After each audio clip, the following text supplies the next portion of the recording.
గోరువంక వాలగానే గోపురానికి స్వరాల గణగణ గంటలే మోగలేలా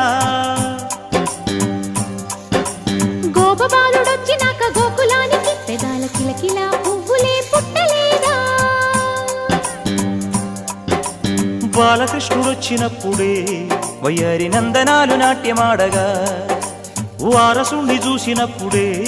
వరాల వాంఛలన్నీ పల్లవించగా నందుడింట